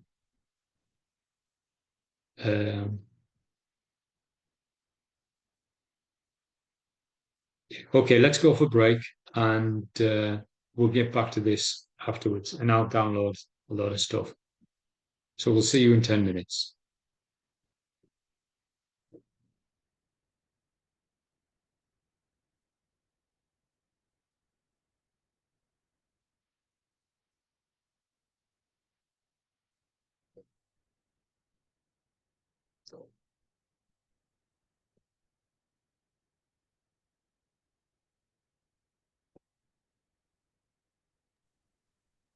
Hey, Eileen.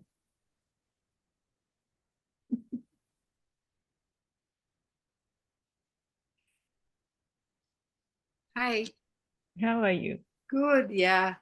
I'm become so busy this week with my appointments. So I said tomorrow I will be starting again. Yeah. Okay. So where are you now? I mean, considering all the assessments. Where am I? Yeah. Yeah, I was Are you on, done with all? no, I was on leave. Ah. So I didn't Yeah, study. this week also I'm so occupied with a lot of my appointments. So I say, Yeah.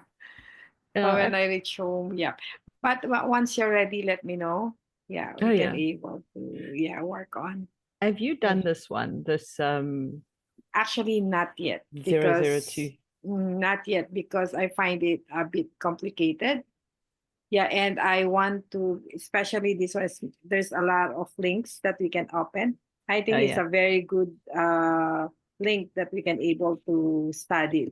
I'm just doing things that is not really straightforward, but it's easy. But for the role play, I want it to be more what do you call this, inclined with it, understand it. Yeah. Yeah, and all the to see all the avenues, because I think that's our real world. Yeah. Oh, okay. Yeah, I that's thought why. you, yeah, I thought you'd done the modules already. You were just doing role plays now. Because some of the assessments really will take me about 1 or 2 days because it's really Okay. long. Yes. Yeah. Yes. So some of it is I'm still figuring out how to do it. Yeah. Yeah. But I think for those straight questions, I mean, I can easily Google and something. Yeah. Yeah. I'm done with that. Although it's really a lot also, 24 questions. Yeah. But this one is terrible. This Yeah. written questions for this one, it's way too much. Hi, Caroline. Hey, Caroline. Hey, Oh, Caroline. sorry, Hi, Kiri. Kiri. Yeah, How we're are just you? yeah. Mm. But I think for the role play, I really wanted to learn it on how to handle it because I think there's also a lot of avenues that will open from our module. Which module is that? I mean, it's total applications of everything. So when I do it, I want to really serious about it. Yeah.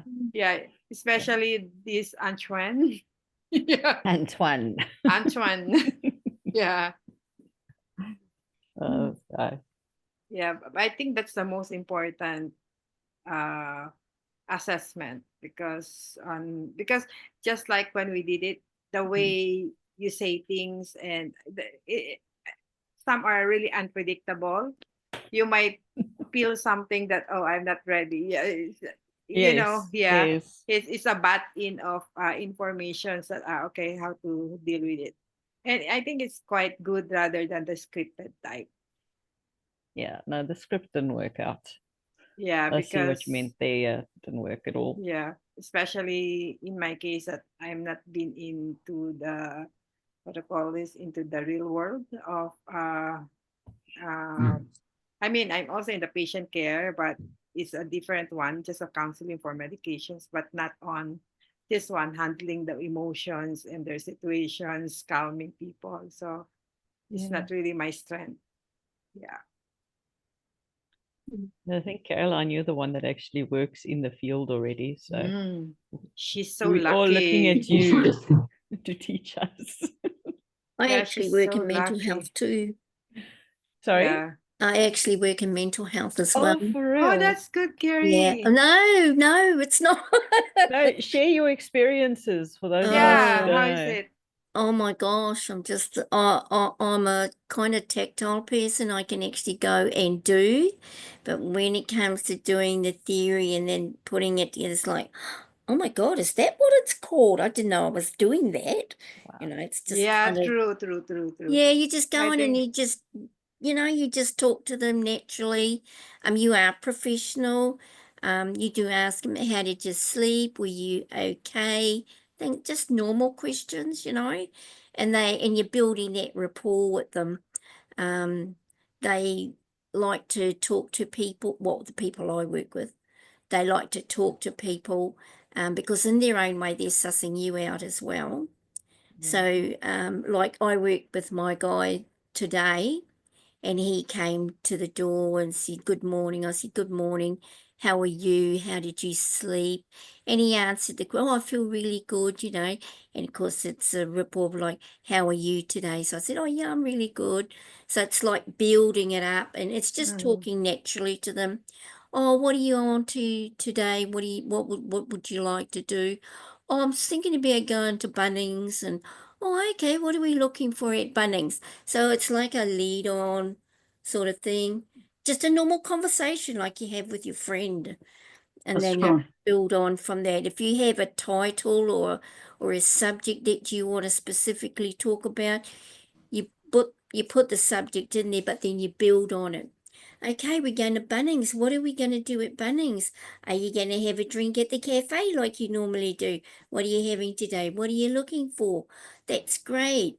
Do you know about the Bunnings building at such and such, what you're looking for and what aisle it's down? Sometimes they know, sometimes they don't. Okay, we'll check it out when we get there. What time do you want to leave? You know, so it's just talking, really. That's what I think. Yeah, but it's I feel so excited with the way you do it because Yeah, it seems yeah.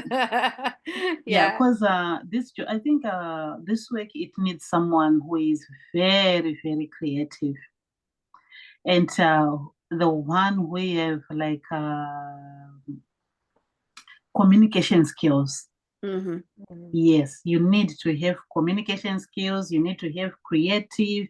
You need to be funny sometimes. Yes. Sometimes, yeah. Otherwise, yeah, your job, which will be a hectic job if you are someone who is, and also it needs someone with patience. Yeah. If you don't Yeah. have patience, you hate this thing. Yeah. I can't say it a job, but you can hate this thing. 'Cause So- sometimes, yeah. And the other thing, yeah, you need to think broad. Yeah. Yeah, you need, yeah, if you think like in a just one way, it will be very hard, because sometimes you need, like for me, on my position, you need to create like the safety plan. It's a Mhm. hard to, yeah, it's a hard to plan, just to write a safety plan. You need to be very creative. You need to like some activities. Those safety plan, you can just work towards his or her life, or what's happening to his life. But at the end, you need to have like activities, Yeah. and you need to know the meal that she or he needs, or you need to know what he or she likes most. Yes, You need, definitely. yeah, you need to know lots and lots of things through conversation. If you have an open conversation with her, or, and then the other thing for these people, don't be a quick judgmental person. If you are a quick judgmental person, these people, we said they have mental health, they think, and they are very smart. If you think they don't think, they are very smart more than you. If you say Yeah. like, you are not supposed to do this, they need reasons. Why are you saying I'm not supposed to do this? If you don't have reasons, if you don't have any answer, yeah, you'll be like someone else. And they know their rights, because They when do. they came, like where they stay or where they live, they like the child safety, they told them everything, and then they give them like what am I saying? Like all the guidelines. documentation, and then that's what it is, especially the aged people. Yeah, the aged people, they know. You can just say, oh, I'm going to take care of my granny or nanny or what. And then you said, it's just a nanny, so I can do whatever I want. No. Because that nanny, She is smart. Oh, And wow. like today, for now, I'm still at work. I think the whole day I was at work. I did like 3 scenarios, 3 cases. Yeah. Wow. Are you an Staff- actual caseworker? Sorry? You're a caseworker already? Yeah. That's what you do every day is help people like we train. Yeah. Wow. So Yeah, some of the some of the Also, support yeah. workers, they just came, go to their raises, and then they just neglect the patient, do whatever they want, and then you can just like. So those people, they just conduct with their families, and then they just give the reports. And if they give reports, they will lie. Yeah, that's what they are. So if you are someone, if it's not your passion, like this job, yeah, you need to work hard to make it your passion. Otherwise, sometimes you end up in jail. I don't want to lie with you. I don't want to lie to you. You end up in jail, or lots of cases opening for you. Wow. For you, like, That's more on the complaints. yeah. Because the old people, if they keep on complaining with your name, yeah, it's bit hard even for you to defend yourself, except they know the previous. Yeah. Okay. But even the previous, they will start to do like the investigations. If they done the investigation and also everything, all the blame is on you. Yeah. It's hard, but though it's a good job. I love Exciting it, and yet, especially yeah. for me. I love it. For today, I work almost now 16 hours now since morning, and no one come to change me. I'm still here. Wow. Oh, okay, I was enjoying listening to Caroline there. I was Mm. listening to Caroline's wise advice, wise input. I've just put the some of these up into the chat. I've got I'll just show you what I've done and explain what they are as well. Because if you've never seen them before, you don't know what they are. Share.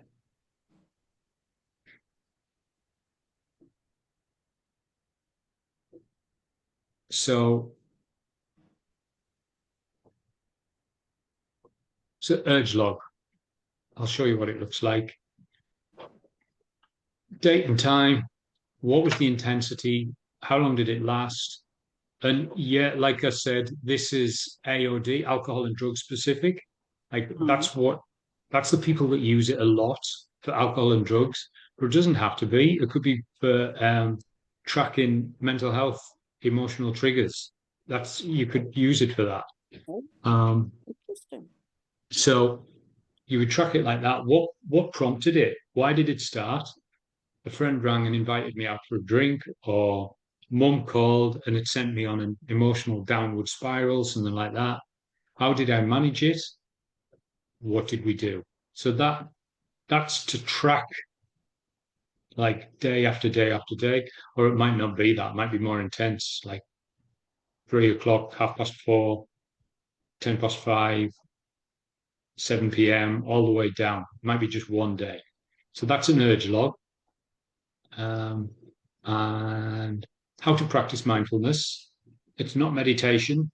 It's how to stay present in the moment and how to ground ourselves and be present, experience our emotions, even if they're negative, and try and take some sort of control over our experience, whether that's thoughts, behavior, feelings.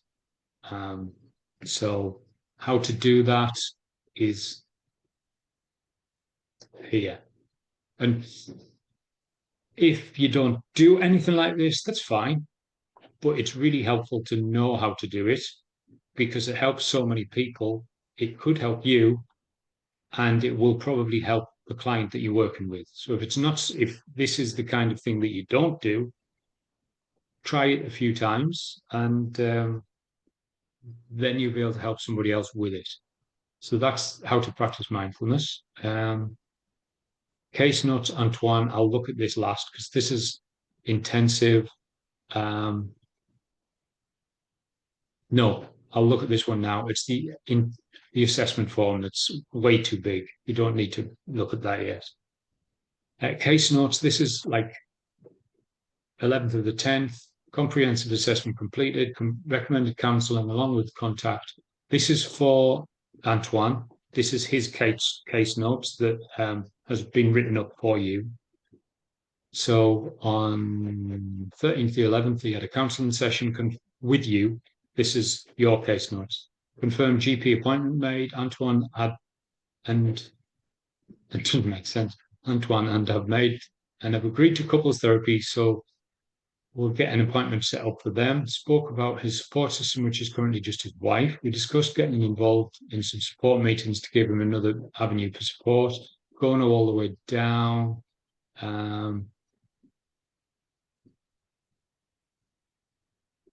I'm just trying to figure out whether this has overlapped into his mum dying. I don't think it has. I think this is the role play says that it's the first role play that we were looking at is the first session. So it's like literally you're working around there. That's what we're working with. In the next few weeks, as his mum dies, it could be somewhere around here, but this is the focus. So you can look at that. The other one is a relapse prevention plan for his AOD. So based on urges and triggers or cues or warning signs, they are the things like people don't suddenly want to drink randomly out of nowhere. When somebody's got it in their mind that they want to stop, it's usually a trigger or a trigger could be an emotional event, it could be an argument, it could be a sad thought, it could be a stressful thought, stressful environment. All of these things are all triggers. So nothing happens in a vacuum. And even when we think it does, and we don't know, I don't know why I did it. I don't know why I said that. I don't know why I felt like that. When we analyze it, sometimes we have to write it all down, write the event down, diarize it, journal it, and then start to realize, okay, yeah, when I write down the thoughts and the feelings that I had, I understand now why I said that, I did that, I felt that. That's the outcome of it. So understanding the relapse process, and we're trying to prevent the relapse. That's what the relapse prevention plan is. So trying to analyze what the event would be, and it's literally talking to somebody, whether it's alcohol or it's like cannabis, maybe might be something that you might use. We're talking to them about, okay, in one hand, it's helping in some circumstance, whether it's alcohol or cannabis, but in another area, it's taking something from you. So what is it it's taken from you so that we can analyze how to not have a relapse and go back hard if something negative happens? Because it might potentially, it's not necessarily his mum passing that's going to send him to spiral. It could be anything. He could talk to his wife that's mentioned. He could talk to his wife about it, and she might say something negative that he wasn't expecting, and that could send somebody off. So planning for preventing relapse is a process of learning about the tools needed for recovery and developing a plan. This plan will help minimize the likelihood of engaging in all behaviors and maximize the likelihood of succeeding in developing a healthy recovery. And this is just notes. This is the type of thing that he will keep. So somebody that's done a relapse prevention plan will keep it on them permanently. if they value it, you talk to them about it, you've spent an hour talking to somebody about a relapse prevention plan, and you're talking to them about how valuable this thing is, and they take it everywhere with them. We're going out for dinner with a partner, they've got it on them, so that it's a reminder for everything that for all of the goals and all of the positive things that they want from life, the recovery. This is it. It's like encapsulated. And this is just further notes.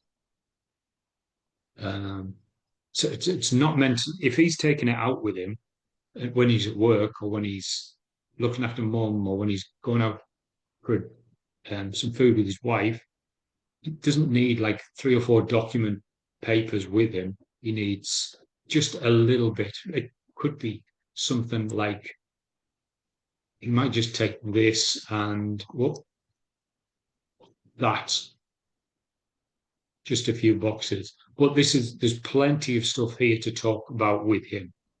So it's not necessarily that everything is needed, but you've read over it, you understand all of it, and you think, actually, let's just start with this bit, ways that I can relax instead of having a drink.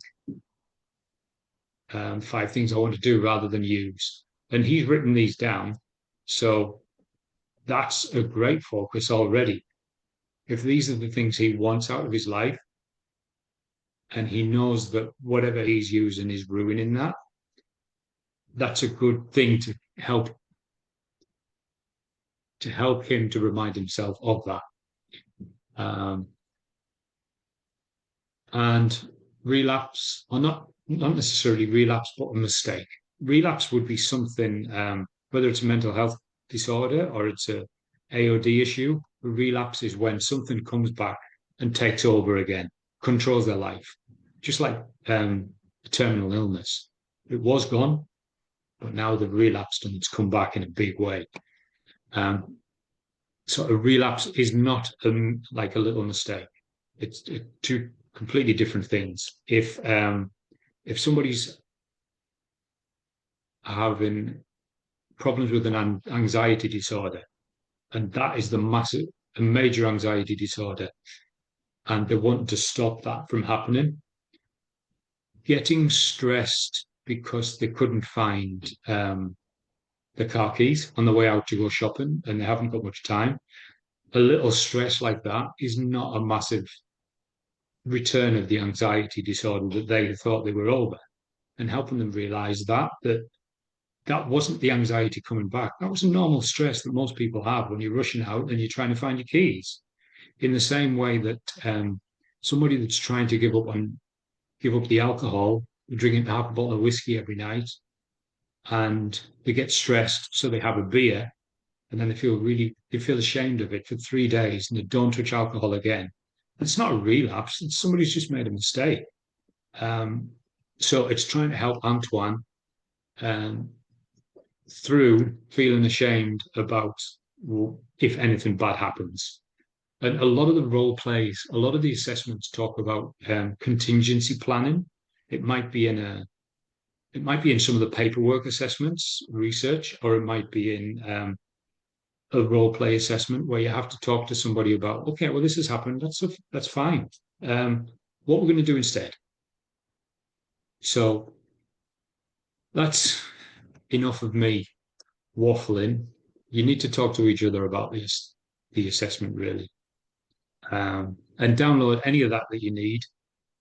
And I'll open the breakout rooms, and it's a 15-minute role play, but you're not going to get all that done tonight. You'll probably only figure out how you're going to talk to somebody and discuss what questions you're going to ask, open questions, what he's going to say, what his replies are going to be, because you've got enough information there to have replies in your head from Antoine. So if you've got questions, there's enough information to have reply for him as well. So I'll open them now, and you can start on that, and I'll jump in and out of the role plays, not out of the role plays, out of the breakout rooms.